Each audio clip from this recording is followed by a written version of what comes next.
ओम सर्वेभ्यः श्रोतृभ्यः नमः।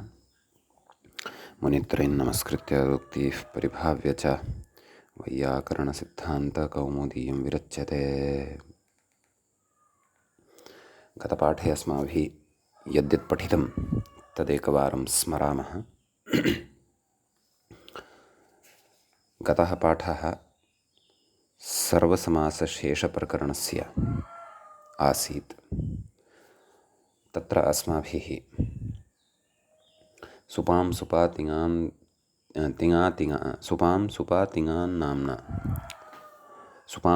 तिङा नाम्ना धातुनाथ तिङान् तिङा सुबन्तेनेति विज्ञेयः समासः षड्विधो बुधैः इत्यस्याः कारिकायाः व्याख्या दृष्टा।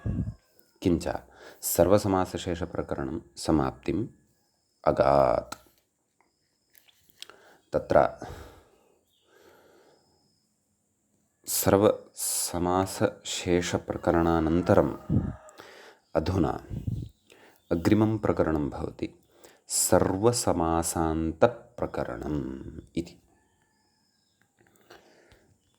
तर्हि इदानीं वयम्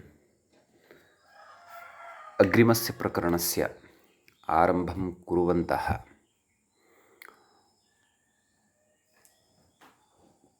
तत्र कांश्चन विशिष्टान् अंशान् विशिष्टान् विचारान् एतत् प्रकरणसम्बद्धविषये आदौ बुद्धौ अवधारयेम। पश्यन्तु, अग्रिमं प्रकरणमिदम् अस्य सर्वसमासान्तप्रकरणम् इति नामकरणं कुतः इति चेत् अस्माभिः तत्तत्समासप्रकरणे नाम चत्वारः ये समासाः मुख्यतया अस्माभिः पठिताः, व्ययीभावः, तत्पुरुषः, बहुव्रीहिः, द्वन्द्वश्च। तत्तत् समासान्तप्रत्ययविधानं तत्तत्समासप्रकरणे अस्माभिः पठितं। यथा अव्ययीभावसमासे अव्ययीभावसमाससम्बद्धाः एव समासान्तप्रत्ययाः पठिताः। एवमेव तत्पुरुषे तत्पुरुषसम्बद्धाः, बहुव्रीहौ बहुव्रीहिसम्बद्धाः, द्वन्द्वे द्वन्द्वसम्बद्धाः च समासान्तप्रत्ययाः पठिताः। तत्र यैः यैः सूत्रैः समासान्तप्रत्ययाः विहिताः तानि तानि सूत्राणि केवलं तत्तत्समासविषये एव समासान्तप्रत्ययं कुर्वन्ति स्म। इदानीम् अस्मिन् प्रकरणे अस्माभिः प्रायशः तादृशानि सूत्राणि पठिष्यन्ते यैः सूत्रैः तत्र केवलम् एकमेव समासम् आदाय समासान्तप्रत्ययः न वक्ष्यते। अत्र एकमेव सूत्रम् अव्ययीभावसमासादपि समासान्तप्रत्ययं कथयिष्यति, द्वन्द्वसमासादपि समानमेव समासान्तं प्रत्ययं कथयिष्यति, अथवा तत्पुरुषसमासात् अथवा बहुव्रीहिसमासादपि समानमेव समासान्तप्रत्ययं कथयिष्यति प्रायशः। अतः प्रकृते एकेनैव सूत्रेण तत्र एकः एव समासान्तः प्रत्ययः, परन्तु सः भिन्नभिन्नसमासेभ्यः अपि सः एकः एव समासान्तप्रत्ययः भवितुम् अर्हति इति कृत्वा अस्य प्रकरणस्य सर्वसमासान्तप्रकरणम् इति नामकरणं कृतम्। अतः तानि तानि सूत्राणि यानि सूत्राणि केवलं समासविशेषम् आदाय एव समासप्रत्ययं तत्र विदधति, तानि सूत्राणि तु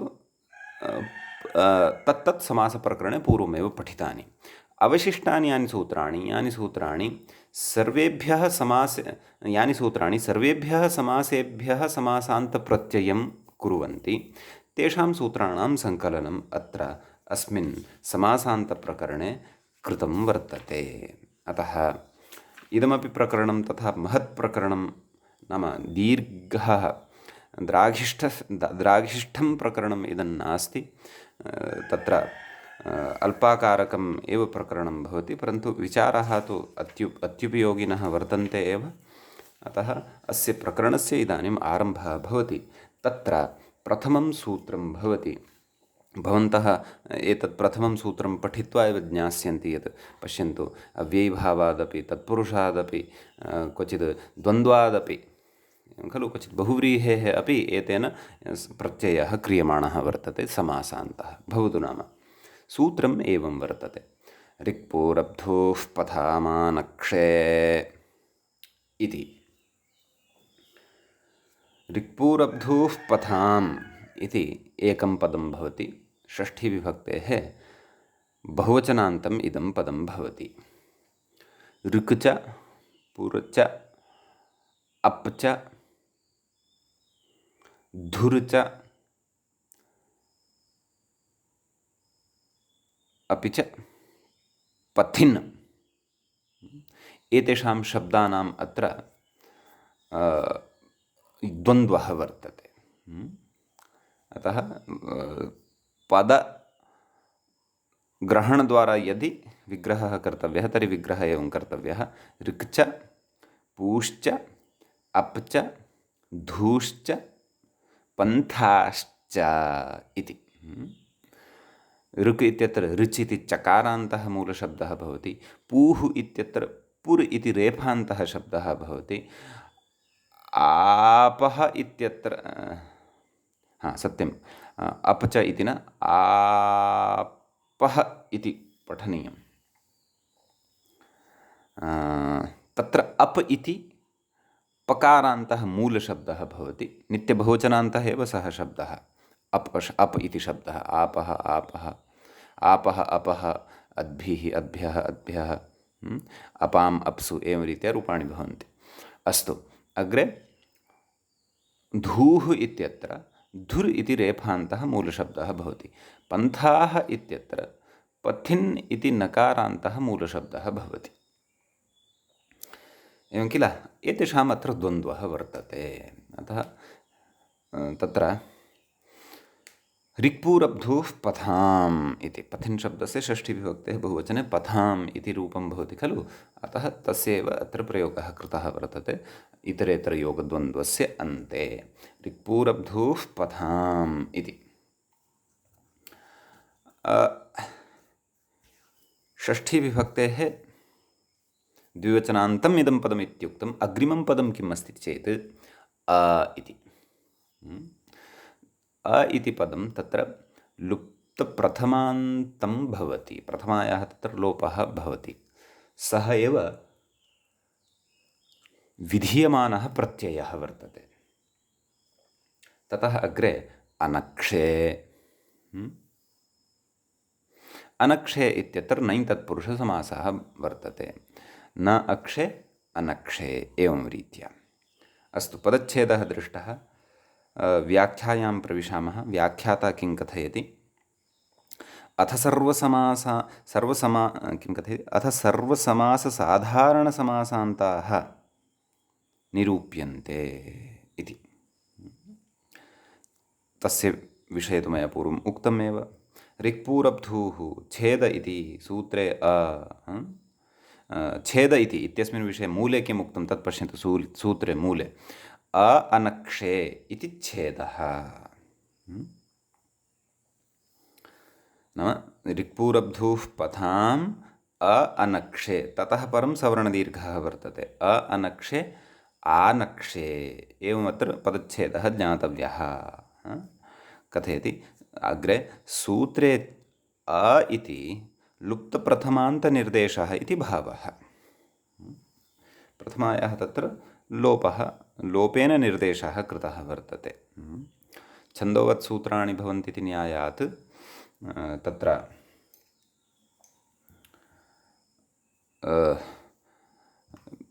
तद् सूत्रमस्ति खलु,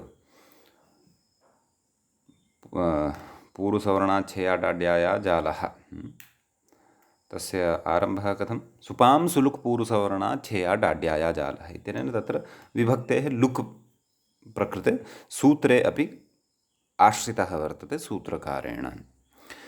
यतः सा व्यवस्था वैदिकी व्यवस्था, परन्तु इमानि सूत्राणि वेदवत् भवन्ति, छन्दोवत् भवन्ति इति कृत्वा तां व्यवस्थां तत्र तत्र सूत्रकारः अपि करोति इत्येषः विषयः अस्माभिः असकृतपूर्वं चर्चितः वर्तते। भवतु नाम विभक्तिलोपविषयः। अग्रे कथयति समासान्ताः इत्यधिकृतं। न केवलं समासान्ताः इत्येव अधिकृतं, तद्धिताः इत्यस्मिन् अधिकारे इदं वर्तते। पुनः ज्ञाप्रातिपदिकात् प्रत्ययः परश्च एते सर्वे अन्येपि अधिकाराः अत्र आयान्ति। समीचीनं।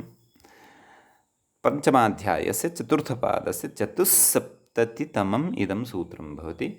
एतादृशानि अन्यानि अपि बहूनि सूत्राणि अस्माभिः समासान्तविधायकानि पञ्चमाध्यायस्य चतुर्थपादस्थानि गतप्रकरणेषु पठितानि सन्ति। भवतु। अतः समासान्तव्यवस्था एषा न नूतना व्यवस्था अस्ति अस्माकं कृते, अतः सरलतया अस्यापि प्रकरणस्य बोधः भविष्यति। भवतु नाम कथयति ऋगादिभिः समासः विशेष्यते। ऋगादयः ये शब्दाः पठिताः तैः सह समासशब्दः विशेष्यते, अतः तदन्तविधिः भवति इति। तदा ऋगाद्यन्तस्य इति ऋगाद्यन्तस्य समासस्य अप्रत्ययः अन्तावयवः स्यात्। एवं खलु? कथयति व्याख्याता ऋक् पुर् अप् धुर् पथिन् एतदन्तस्य इत्यर्थः। अयञ्च विग्रहः अस्माभिः पदच्छेदसमये अपि चर्चितः। नाम एते शब्दाः यस्य समासस्य अन्ते भवन्ति, उत्तरपदत्वेन भवन्ति। उत्तरपदे इति अधिकारः यद्यपि अत्र नास्ति, परन्तु अन्ते नाम इमे भवन्ति, नाम समासस्य अन्तेव एतेषां स्थितिः भवति। ततः परमेव लभ्यते, ततः परमेव प्रत्ययविधानं कर्तुं शक्यते। तर्हि एतदन्तस्य नाम एते शब्दाः यस्य समासस्य अन्ते भवन्ति, तदन्तात् शब्दात् अप्रत्ययः अन्तावयवः स्यात्। अप्रत्ययः इति अग्रे कथयति व्याख्याता अकारात्मकप्रत्ययः इत्यर्थः। न तु न प्रत्ययः अप्रत्ययः इति तत्र न तत्पुरुषः आश्रयणीयः, परन्तु अकारश्चासौ प्रत्ययश्च अप्रत्ययः, अश्चासौ प्रत्ययश्च अप्रत्ययः, एवं तत्र विग्रहः ज्ञातव्यः। अत्र अस्माभिः केवलः अ इति स्वरवर्णपर्यायः प्रत्ययः विधीयमानः वर्तते।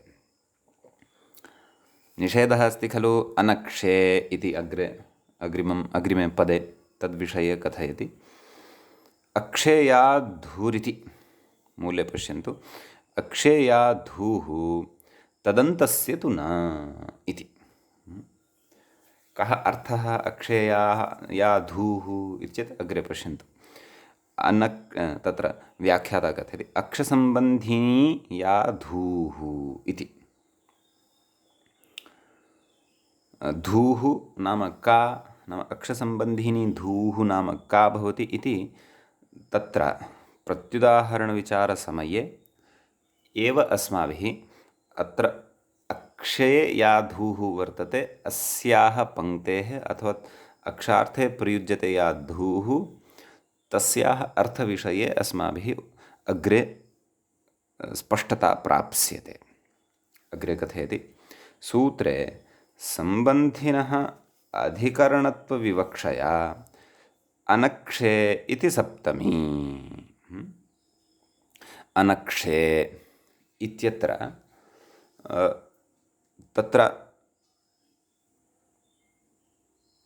नाम विषयसप्तमी वा अथवा निमित्तसप्तमी वा तस्मिन्निति निर्दिष्टे पूर्वस्य इति नियमसम्बद्धसप्तमी वा नास्ति। प्रकृते एषा सप्तमी तत्र सम्बन्धिनः नाम सम्बन्धी या वर्तते तस्य अधिकरणत्वविवक्षया प्रतिपादिता वर्तते। नाम सम्बन्धार्थः तत्र वर्तते। यः अर्थः षष्ठ्याः भवति खलु, तस्मिन् अर्थे प्रकृते सप्तमी विभक्तिः प्रयुक्ता वर्तते। अतः एव अक्षसम्बन्धिनी या धूः इति अर्थः आयाति।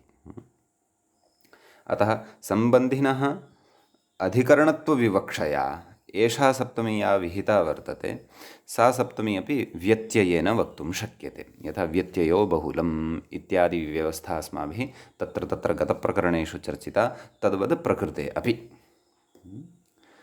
सम्बन्धिनः अधिकरणत्वविवक्षया कदाचित् एतादृशः तत्र प्रयोगाः क्रियन्ते।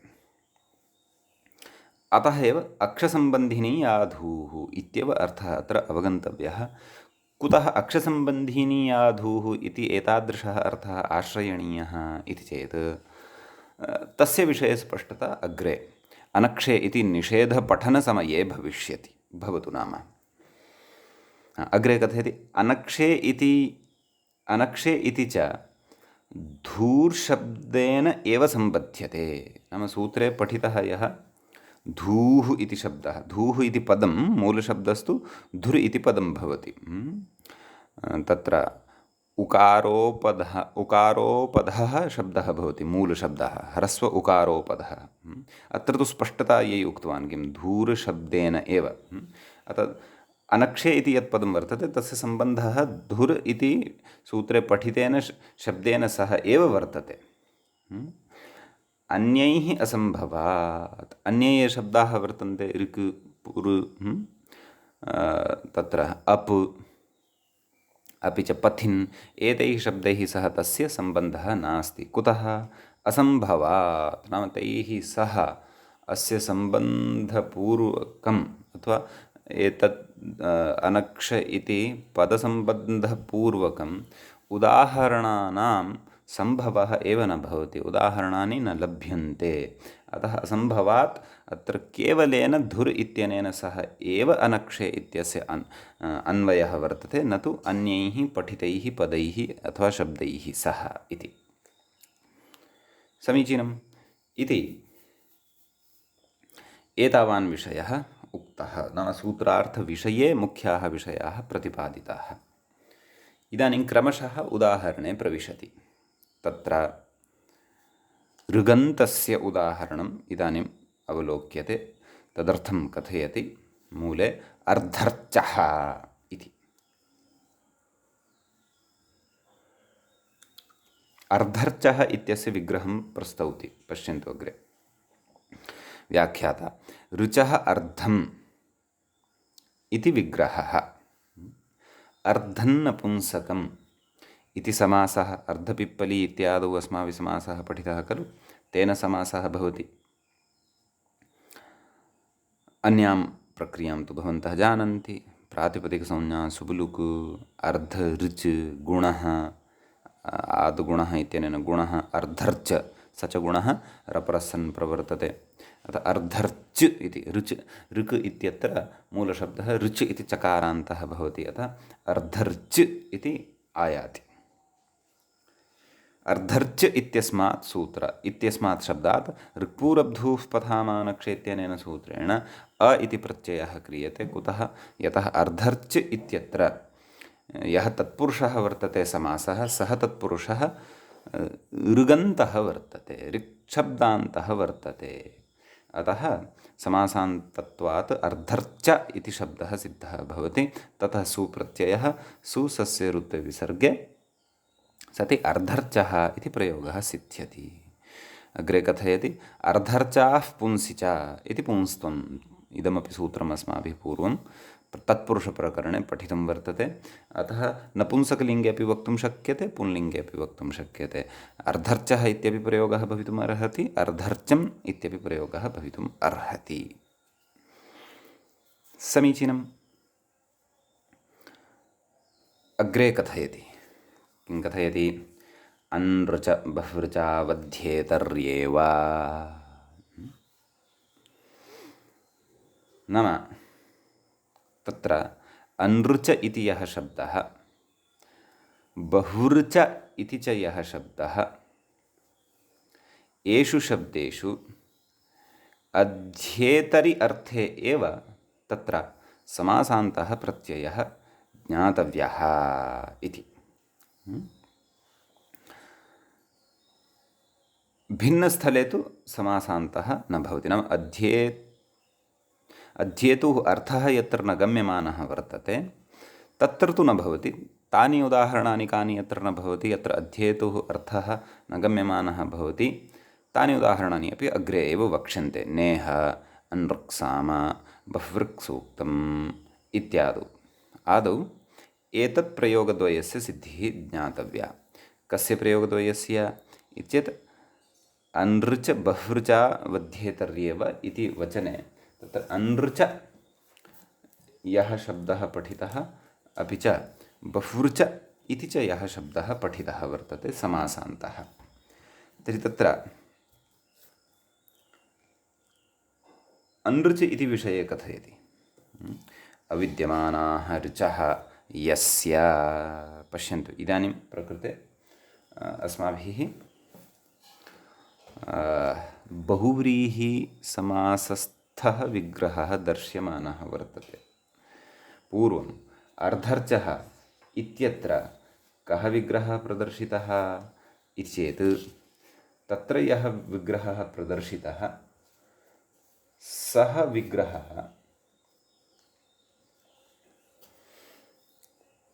तत्पुरुषस्य आसीत्। अतः तत्र अर्धन्नपुंसकम् इत्यनेन तत्पुरुषसमासः कृतः। इदानीं यः विग्रहः दर्श्यमानः वर्तते सः विग्रहः बहुव्रीहिसमासस्थः वर्तते, एवं खलु।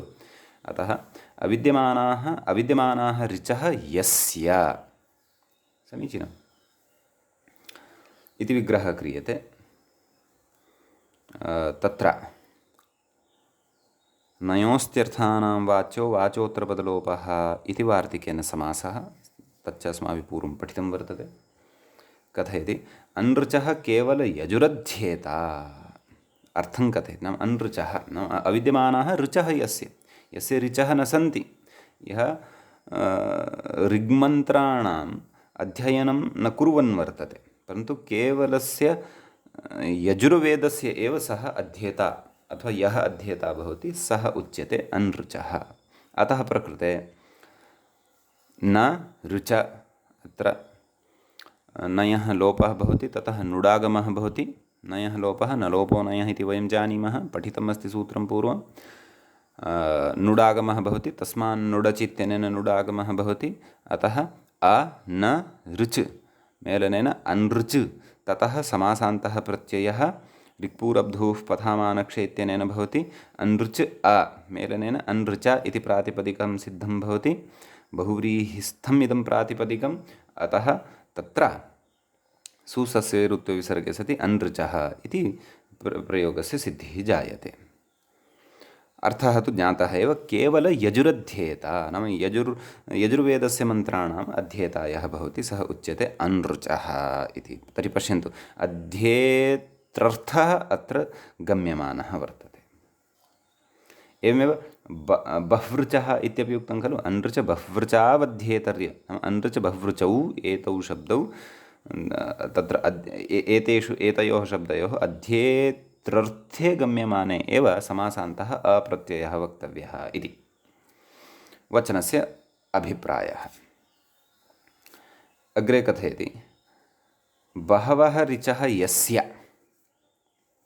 इत्यपि विग्रहः कर्तुं शक्यते, बह्व्यः ऋचः यस्य इत्यपि विग्रहः कर्तुं शक्यते। कुतः तत्र बह्वादिभ्यः इति अस्माभिः स्त्रीप्रत्ययप्रकरणे विकल्पेन तत्र स्त्रीप्रत्ययविधानं पठितं वर्तते। अतः बह्वी बहुः इति इति प्रयोगद्वयमपि स्त्रीलिङ्गे भवति इति वयं जानीमः। अतः बहवः ऋचः यस्य इति बहुऋचः, एवं खलु। अत्रापि तद्वदेव, बहु ऋच समासान्तः अप्रत्ययः बह्वृचः इति सिद्ध्यति। कथयति ऋक्षाखी इत्युदाहरणं।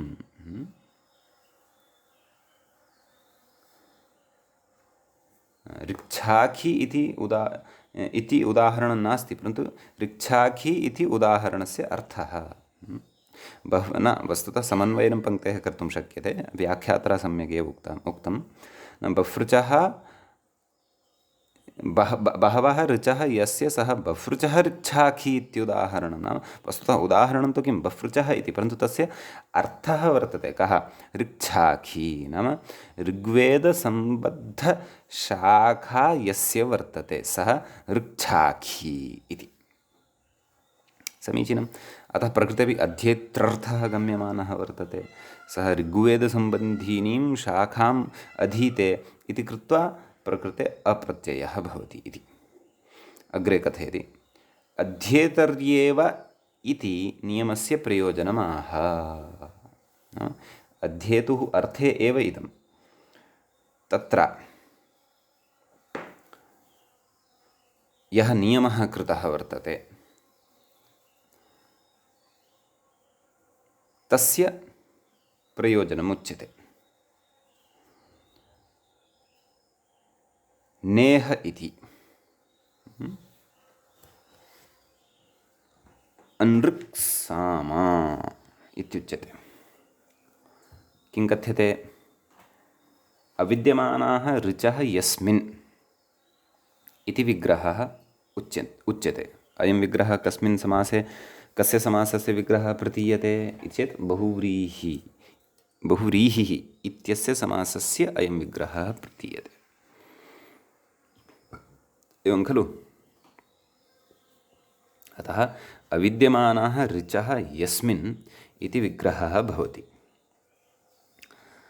तर्हि प्रकृतेपि तदेव नयोस्त्यर्थानां वाच्यो वाच्योत्तरपदलोपः इत्यनेन समासः, न लोपः, नुडागमः, अपि च अनृक्।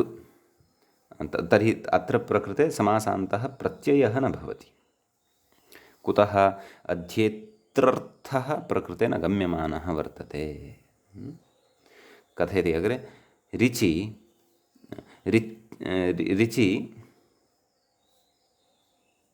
अनध्यूढं प्रजापतेः हृदयं साम इति खलु?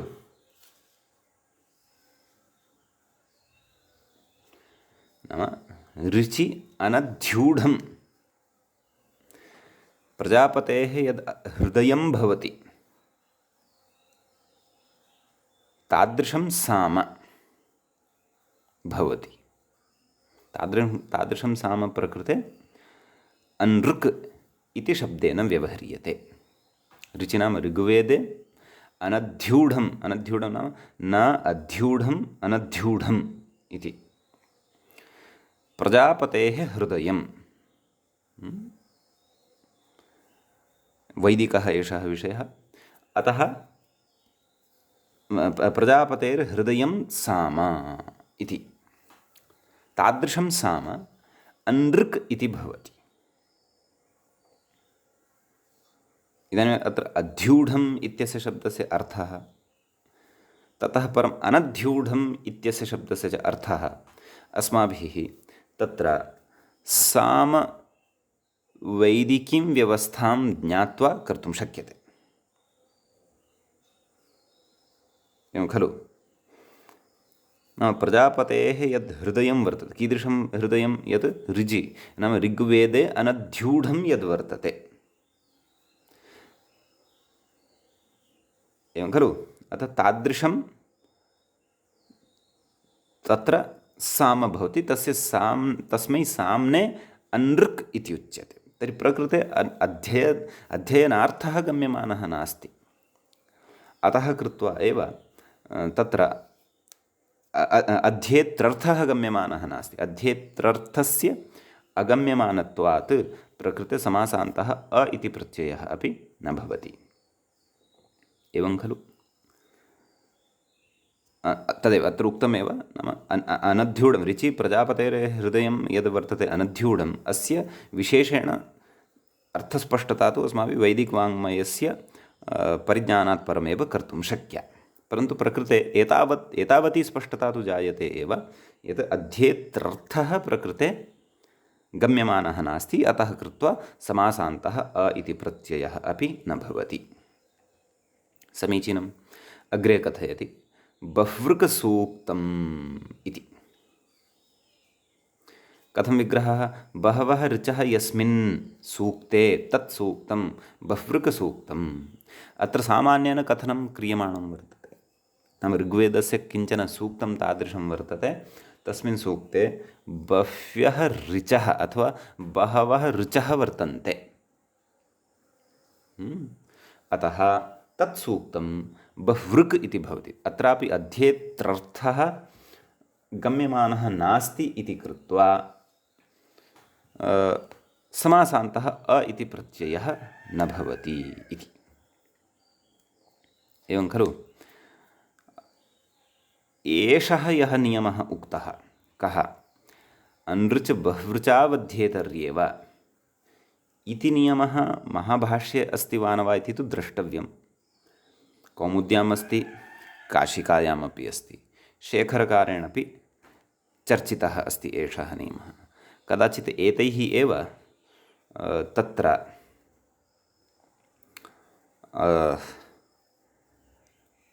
विशिष्टप्रयोगव्यवस्थां दृष्ट्वा एषः निषेधः उक्तः वर्तते, अथवा महाभाष्ये भवितुम् अर्हति।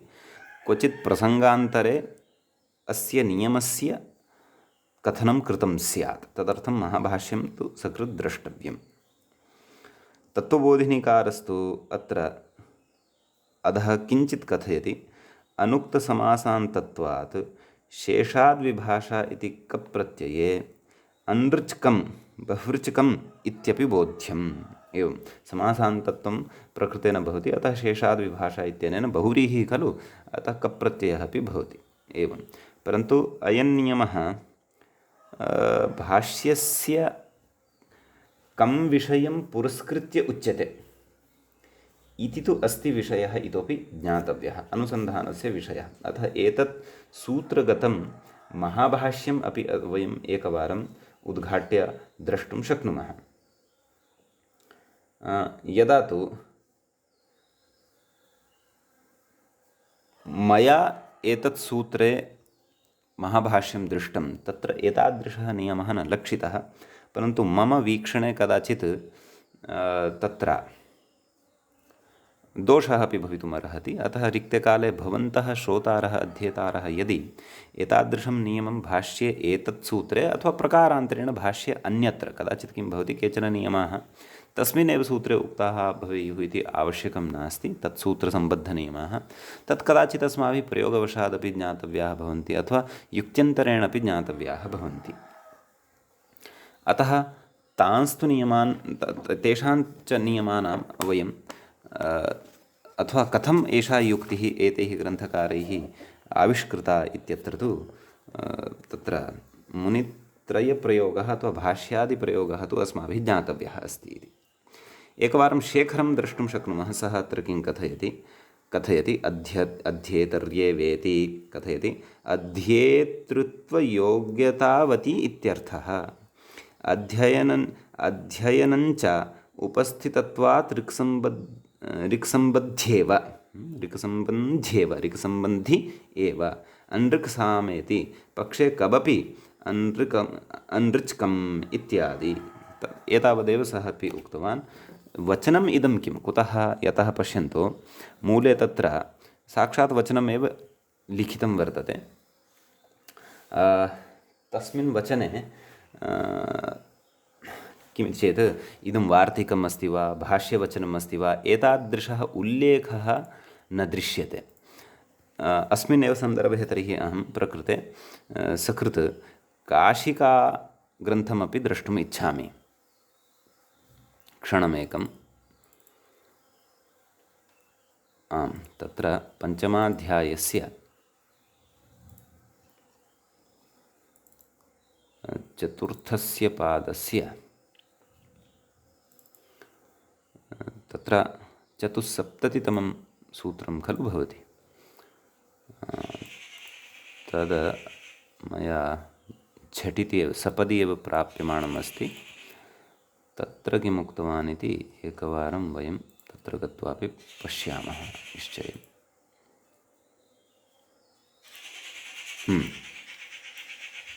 बहुव्रीहौ इति न स्वर्यते सामान्येन विधानं ऋक् पुर् अप् धुर् पथिन् इत्येवमन्तानां समासानाम् अकारप्रत्ययः भवति समासान्तः अक्षेन कथयति सामर्थ्यात् धुर एतद् विशेषणं मृगादीनां न भवति अस्तु तदस्माभिः सर्वं विचारितम् अग्रे कथयति अक्षसम्बन्धिनी याधूस्तदन्तस्य न भवति अनृचः बह्वृचः अर्धर्चः पुर ललाटपुरं नान्दीपुरम् अपद्वीपम् अन्तरीपं तानि उदाहरणानि अस्माभिः अत्र पठनीयानि वर्तन्ते अग्रे समीपं धुरराजधुरा महाधुरः पथिन् स्थलपथः जलपथः अनक्षेकिम् अक्षस्य धूः अक्षधूः दृढधूरक्षः ततः अनृचो माणवको ज्ञेयः तत्र अग्रे कथयति अनृचो माणवको ज्ञेयः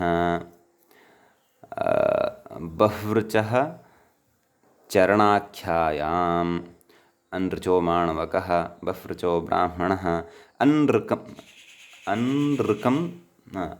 साम अनृक्कं साम इति कथं वदति एषः अनृच्कम् इति उक्तवान् खलु यत् शेषाद् विभाषा इति विकल्पेन तत्र कप्रत्ययः भवति अतः अनृक्कं साम इति सः मध्ये ककारं पठति चकारस्य ककारं कृतवान् बह्वृक्कं सूक्तम् इत्यत्र न भवति नाम अत्र समासान्तः अ इति प्रत्ययः न भवति इति अरे अरे पश्यन्तु एषः इतोपि पश्यन्तु एतादृशी तुलना यदि कर्तुं शक्यते तर्हि महान् विषयः लभ्यते प्रसङ्गवशात् कथयामि तत्त्वबोधिनिकारेण पश्यन्तु तत्र किम् उदाहरणमुक्तम् अनृच्कम् इति खलु अनृच्कं बह्वृच्कम् इत्यपि बोध्यं शेखरकारेण अपि तथैव उक्तं तत्र अस्माकं तत्र काशिकाग्रन्थस्य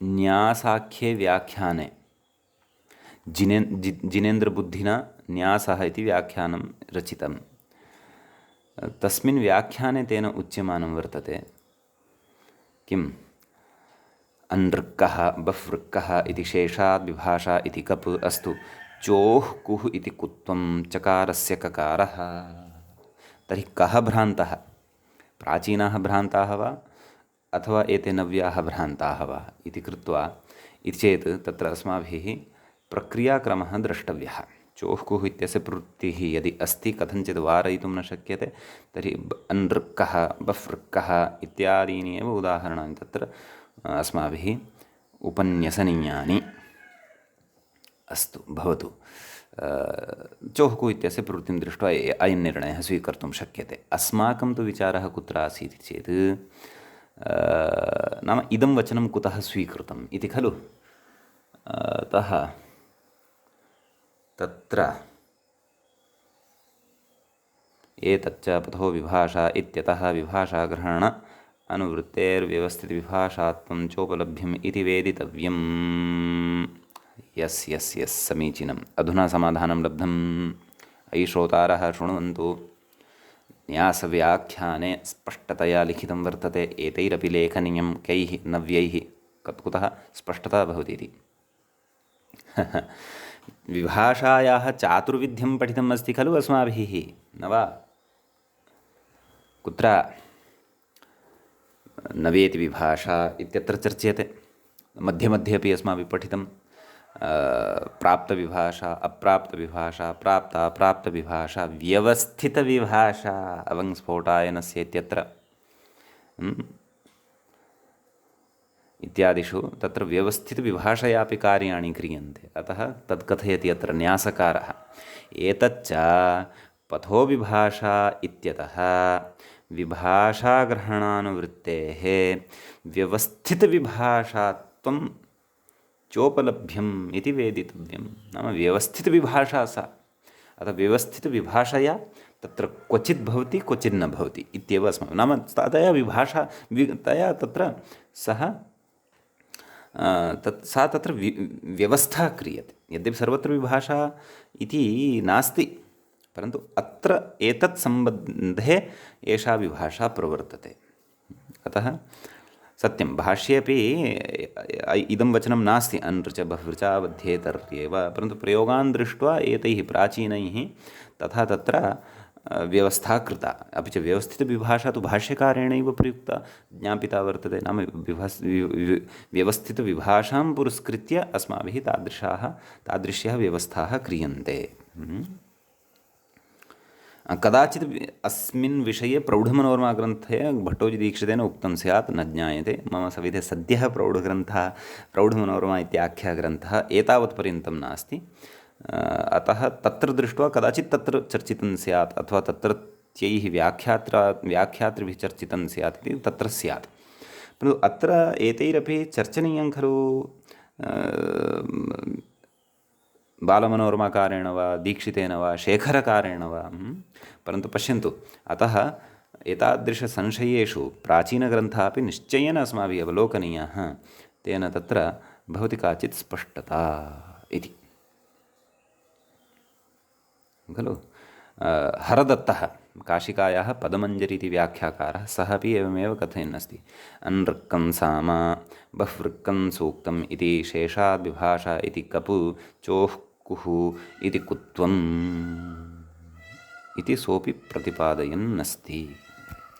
एवं किल। तत्र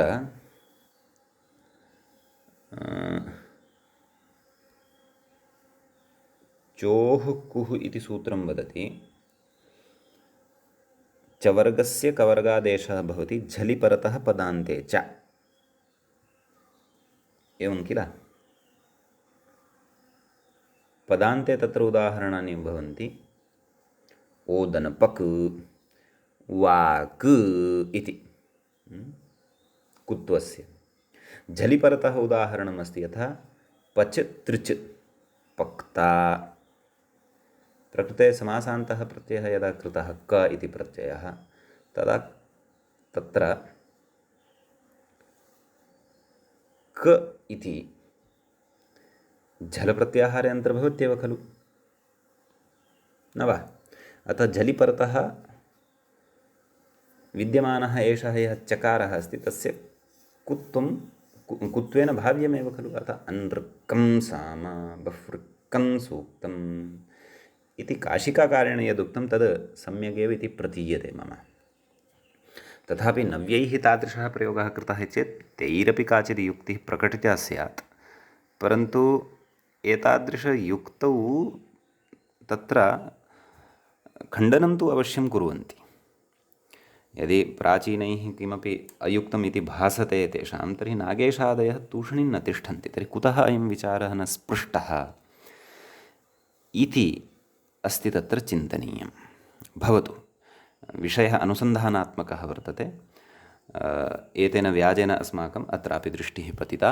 कदाचित् वयम् अस्मिन् विषये विद्वत्सु उपस्थापनं कर्तुं शक्नुमः, तत्र निर्णेतुं च शक्नुमः। न केवलं च तत्र व्याख्यातृभिः तथा मूले, काशिकायाः मूले उदाहरणानि इमानि उक्तानि वर्तन्ते। कानि? अनृक्कं बहुवृक्कम् इति एवं रीत्या। समीचीनं। तर्हि एवं रीत्या प्रकृते व्यवस्था ज्ञातव्या। तर्हि सूत्रकारस्यापि प्रयोगः द्रष्टव्यः। तेन तादृश अनृच बहुवृचा वध्येतर्यैव इत्यत्र यत् अस्माभिः कपपक्षे उदाहरणानि साध्यमानानि वर्तन्ते। अनृक्कं अनृच्कं बहुवृच्कम् इति यद् तत्त्वबोधिनिकारेण अथवा शेखरकारेण यदुक्तं वर्तते, तत्र तादृशः प्रयोगः कदाचित् सूत्रकारेण तु न कृतः वर्तते इति एकवारम् अवधानेन दृष्ट्वा एव निर्णयः स्वीकर्तव्यः। भवतु, अनुसन्धानस्य विषयः भवन्तः श्रोतारः अपि यत्र अनुसन्धानं कर्तुं शक्नुवन्ति, अहं तु करिष्यामि एव। भवतु, मम इदमित्थन्तया तत्र कः स्वीकार्यः कः त्याज्यः इति यदि दृश्येत, अहं निश्चयेन सूचयिष्यामि, पश्चादपि सूचयिष्यामि। भवतां बुद्धौ यदि तथा किमपि इदमित्थन्तया दृढं प्रामाण्यं किमपि लभ्यते, भवन्तः अपि सूचयितुं शक्नुवन्ति। भवतु नाम। एवं तर्हि एतावता अस्माभिः अनृच बहुवृचावध्येतर्येव इति नियमः कुतः आगतः, तत्र कः न्यायः आश्रितः इत्यपि अस्माकं स्पष्टता जाता। व्यवस्थितविभाषया तर्हि अध्येत्रर्थे भवति, अध्येत्रर्थभिन्नार्थे न भवति। अनृक्सां बहुवृक्साम् इत्यादि बहुवृक्सूक्तम् इत्यादिषु क्वचित् अध्येत्रर्थः नास्ति, तत्रापि भवति। यथा अर्धर्चः इति पश्यन्तु, तत्र कथं विग्रहः, ऋचः अर्धम्, एतावदेव खलु उक्तं। कोऽपि पठन् अस्ति अथवा न पठन् अस्ति इति तु तत्र विषयः नास्ति, कोऽपि अधीयानः वर्तते इति विषयः तु तत्र नास्ति। अतः तत्र तत्र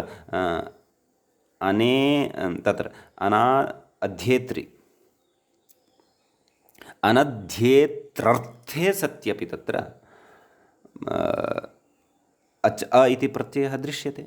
अतः इदं सर्वम् अपि व्यवस्थितविभाषया एव अस्माभिः ज्ञातव्यम्। तां व्यवस्थितविभाषां द्रष्टुं समर्थुं वा भवन्तः अवङ्स्फोटायनस्य इत्यत्र गवाक्ष इति शब्दसन्दर्भे गत्वा तत्र पुनः दृष्टिपातं कुर्वन्ति चेत् विषयः स्पष्टतां गच्छति। भवतु नाम इति एतावत्पर्यन्तं ऋगन्तात्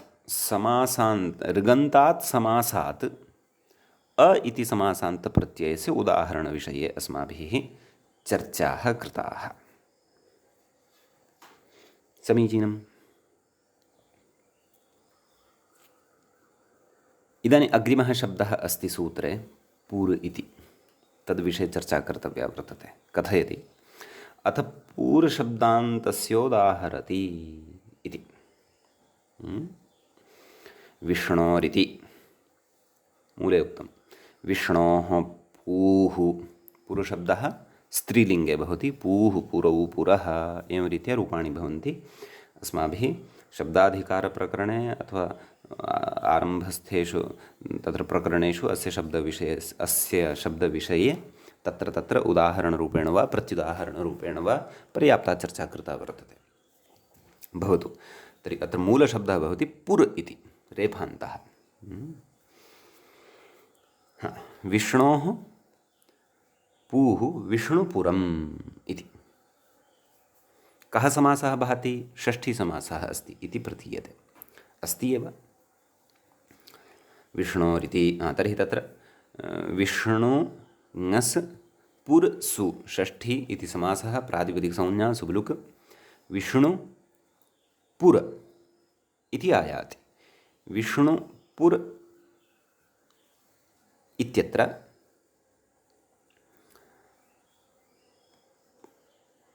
तत्र समासान्तः अप्रत्ययः। विष्णुपुर विष्णुपुर सु अं विष्णुपुरम् इति सिद्ध्यति। कथयति ननु पूर्वशब्दस्य, वस्तुतः पुर् इति वक्तव्यं, परन्तु अत्र दीर्घः कथं कृतः स्यात् पूर्वशब्दस्य इति कदाचित् ह्रस्वत्वं दीर्घत्वं प्राप्यमाणं स्यात्। र्वोरुपधाया दीर्घ इकः, तदर्थं तत्सूत्रं, तस्य सूत्रार्थः एकवारं द्रष्टव्यः।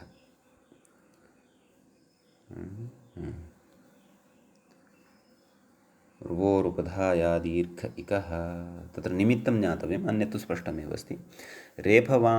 रेफवकारान्तस्य धातोः पदस्य उपधायाः दीर्घो भवति इति। एवं खलु, निमित्तं तु किमपि न दत्तं। रेफान्त अपि च वकारान्तधातोः उपधायाः दीर्घः भवति पदान्ते। अस्तु अस्तु अस्तु अस्तु।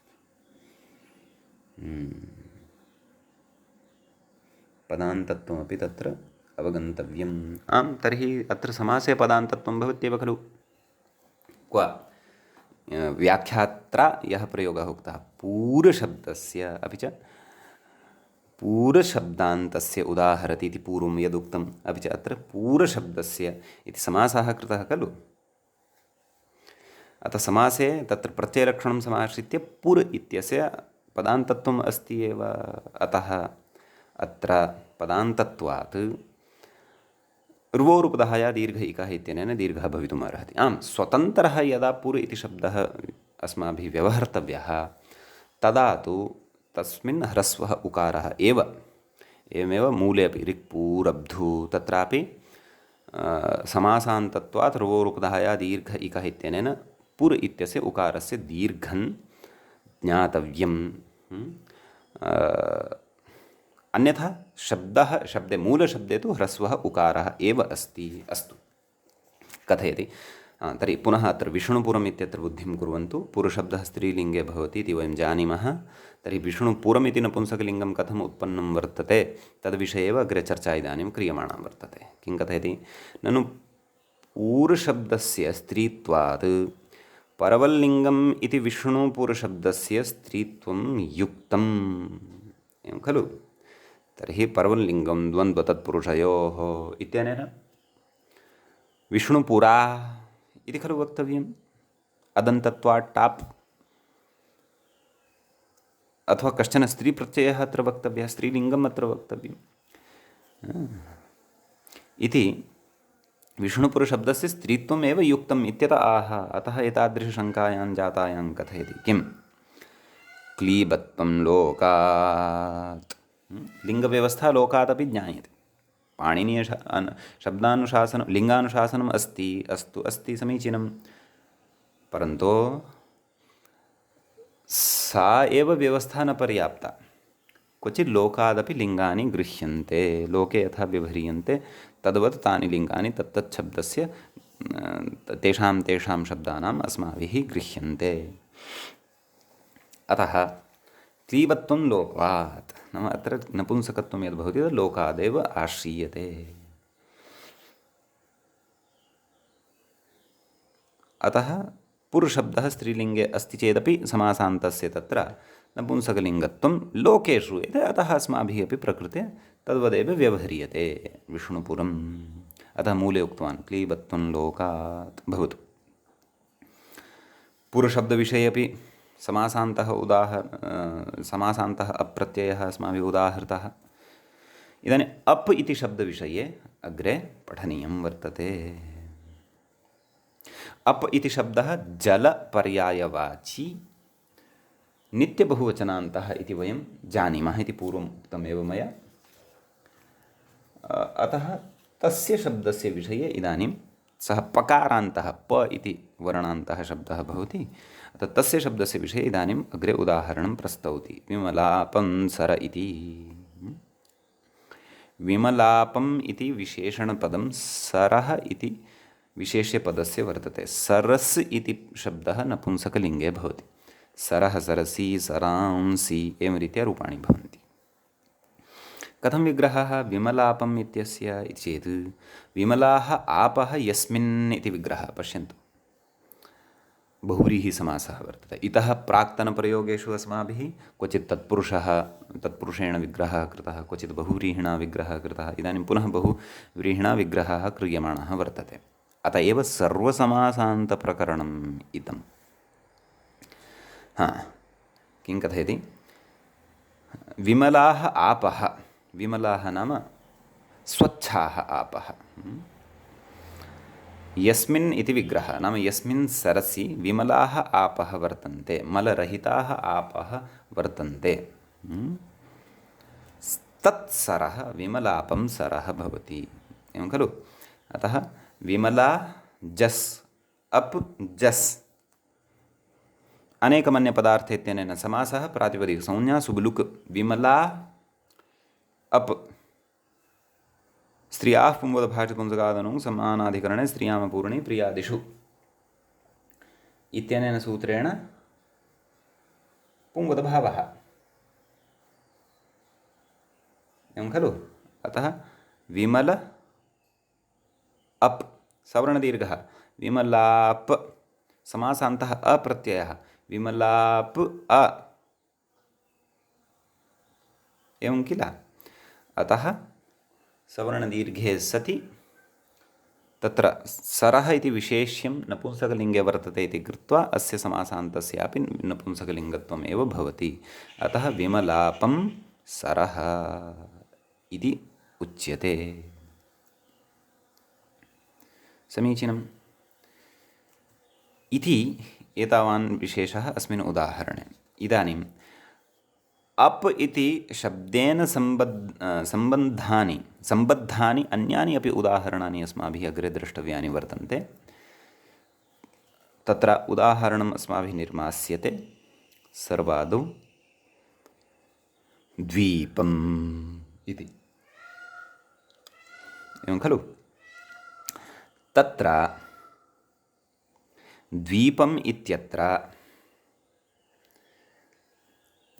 अप् इति यः शब्दः भवति तस्य शब्दस्य यः अकारः अस्ति तस्य अकारस्य ईकारादेशः अपेक्षितः। अतः तत्र ईकारादेशविधानाय सूत्रम् अस्ति पठ्यमानं। किं? द्व्यन्तरुपसर्गेभ्योपईत् इति। इदानीम् अस्माभिः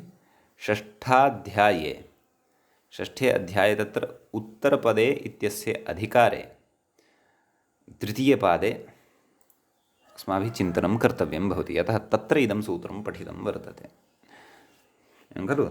षष्ठाध्यायस्य तृतीयपादस्य 69तमं सूत्रं द्व्यन्तरुपसर्गेभ्योपईत् इति। तत्र त्रीणि पदानि अस्मिन् सूत्रे भवन्ति। प्रथमं पदं तावत् तत्र भवति द्व्यन्तरुपसर्गेभ्यः इति। तत्पदं पञ्चमीविभक्तेः बहुवचनान्तं भवति। द्वितीयं पदं भवति ईत्। ईत् इति पदं प्रथमाविभक्तेः एकवचनान्तं भवति। नैव, सत्यम्, अपः इति ज्ञातं खलु? अपः इति पदं तत्र षष्ठी विभक्तेः एकवचनं, यद्यपि प्रथमा अस्ति परन्तु षष्ठ्यर्थे प्रथमा अस्ति इति वक्ष्यते। अपः इति प्रथमा विभक्तिः षष्ठ्यर्थे प्रथमा अस्ति इति वक्ष्यते। ईत् इति प्रथमा विभक्तेः एकवचनं वर्तते, विधीयमानम्, एवं खलु? द्व्यन्तरूपसर्गेभ्यः इत्यस्य विग्रहः ज्ञातव्यः स्पष्टतया। कथयति द्विश्च अन्तश्च उपसर्गश्च द्व्यन्तरूपसर्गाः। तत्र अन्तश्च इत्यत्र मूलशब्दः कः भवति? अन्तर् इति, रेफान्तः। अतः द्विश्च अन्तश्च उपसर्गश्च द्व्यन्तरूपसर्गाः तेभ्यः द्व्यन्तरूपसर्गेभ्यः इति विग्रहः स्पष्टः। प्रकृते अलुगुत्तरपदे इति अस्य सूत्रस्य प्रथमात् सूत्रात् उत्तरपदे इति पदस्य अनुवर्तनं भवति। समीचीनम् इति विग्रहः पदपरिचयश्च प्राप्तः। अधुना व्याख्याता किं कथयन्नस्ति अग्रे इति पश्यामः। द्व्यन्तरूपकृतसमासान्तस्येति मूले द्रष्टव्यं। कथयति अपः इति कृतसमासान्तस्य अनुकरणम् इति। तत्र व्याख्याता कथयति अकारप्रत्ययान्तस्य इत्यर्थः। नाम सूत्रे अपः इति यदुक्तं वर्तते तत्र अपशब्दः एव वर्तते। अप् इति पकारान्तः शब्दः एव वर्तते, जलवाचकः, परन्तु समासान्तस्य तत्र अनुकरणं कृत्वा पाठः कृतः वर्तते। अपः इति नाम तत्र अप् इति शब्दात् अ इति समासान्तप्रत्ययः यः रिक्पूरब्धुः पथामानक्ष इत्यनेन विधीयते तस्य समासान्तस्य प्रत्ययस्य अनुकरणं कृत्वा अत्र सः पाठः कृतः वर्तते इति। एवं किल? अतः प्रकृते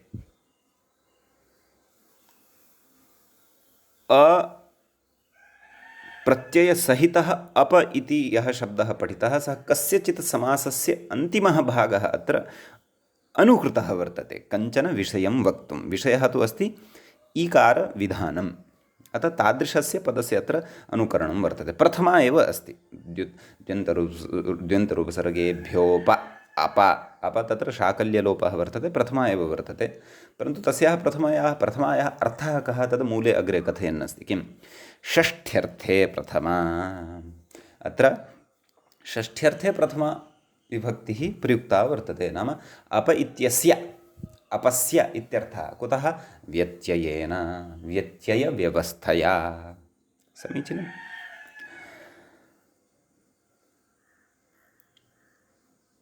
व्यत्ययेन सा व्यवस्था भवति। सः विषयः पूर्वमपि पठितः वर्तते, अग्रे अपि अस्माभिः पठिष्यते। व्यत्ययो बहुलम् इत्यत्र भवतु नाम एभ्यः अपस्य ईत् स्यात्। व्याख्याता किं कथयन् अस्ति? एभ्य इति नाम सूत्रार्थः उक्तः। एभ्यः केभ्यः? द्यन्तरूपसर्गेभ्यः। अपस्य अप इत्यस्य अप इत्यस्य ईत् इति भवति। तर्हि किम् अप इत्यस्य समग्रस्य स्थाने ईत् इति भवेत् वा, अथवा अप इत्यत्र विद्यमानस्य अ इत्यस्य स्थाने एव ईत् भवेत् वा? तद् कथं निर्णयम् इति चेत् कथयति अग्रे व्याख्याता। ईत् स्यादिति अग्रे कथयति। आदेः परस्य इति परिभाषया आदेः अकारस्य इत्यर्थः। तत्र परस्य यद्विहितं तत्तस्य आदेर्बोध्यम् इति खलु। अतः द्व्यन्तरूपसर्गेभ्यः इत्यत्र पञ्चमी अस्ति। अतः एतेभ्यः परः यः अप इति शब्दः वर्तते तस्य किं विहितम्? ईति इति विहितम्। अतः तस्य परस्य यद् विहितं तत्तस्य आदेः भवति। अतः अप इत्यस्य ईत् इति विहितम् इति चेत् तस्य आदिः यः अकारः तस्य स्थाने एव ई इति भविष्यति। अतः आदेः परस्य इति परिभाषया अत्र नियमनं क्रियते इति। एतावत्पर्यन्तम् अस्माभिः अस्य सूत्रस्य तत्र अर्थः अपि च अर्थयुक्तिः, कथं युक्त्या अर्थाः लभ्यन्ते इति दृष्टं। विशेषेण वयम् अग्रिमपाठे एतत् सूत्रं पठिष्यामः। ऋक्पूर्वब्धूः पथामानक्षे इत्यपि सूत्रं प्रचलद्वर्तते। तत् सूत्रगतः विचारः अपि जायमानः वर्तते। द्यन्तरूपसर्गेभ्योपैति इति सूत्रस्थः विचारः अपि क्रियमाणः एव अस्ति। अग्रिमे पाठे इतोपि स्पष्टता भविष्यति। एवञ्च सर्वसमासान्तप्रकरणस्य प्रथमः एषः पाठः सम्पन्नः। अग्रिमः पाठः द्वितीयः भविष्यति, तस्मिन् विचाराः करिष्यन्ते। भवतु मङ्गलं। मुनित्रयं नमस्कृत्य तदुक्तिः परिभाव्य च वैयाकरणसिद्धान्तकौमुदीयं विरच्यते। सर्वेभ्यः श्रोतृभ्यः नमः।